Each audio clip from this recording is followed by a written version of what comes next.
all of computing's history, it's been driven by the processors themselves. And yet with the explosion of the data that we're creating with so many devices now that are connected in the world, it requires a paradigm shift to tackle a lot of the new, tough problems that are coming out. Hewlett Packard Enterprise, we see those problems and we're tackling them. We're shaking up the way that computers are built. A lot of companies today, they collect all of this data, all of this information, and in a sense, they're data rich, but insight poor. So even though they have all this data, they can't determine anything actionable from it in a timely fashion.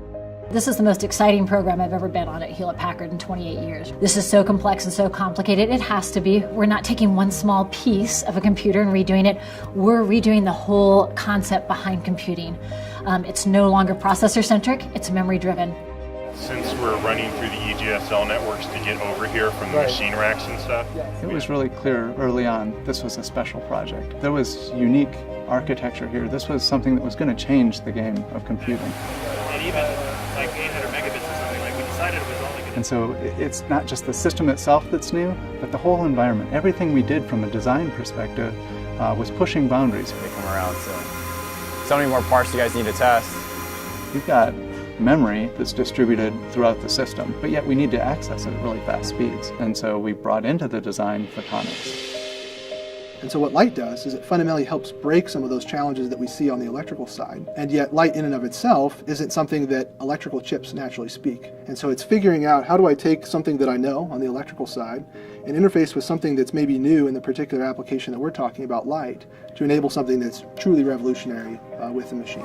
So we can show multiple enclosures. We're taking a lot of pure research. Let's use it for the machine, right? It's great to showcase vehicle for it, and continue through kind of that manufacturing process to refine it so that we can get it into products faster. When we think back to where the machine started 5-8 years ago, it's pretty darn amazing that some concept someone started talking about is coming close to fruition here.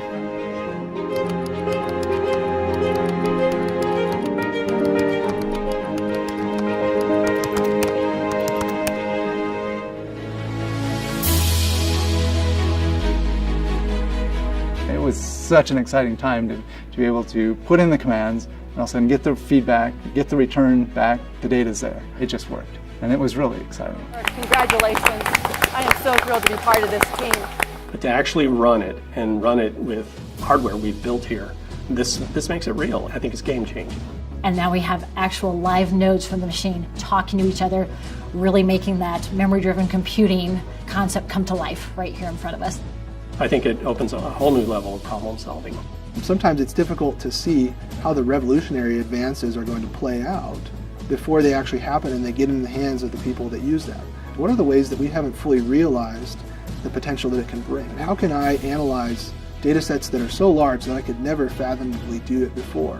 And what insights can I pull out of that to help drive business, infrastructure, or medicine, research? It's real, it's alive, it's running.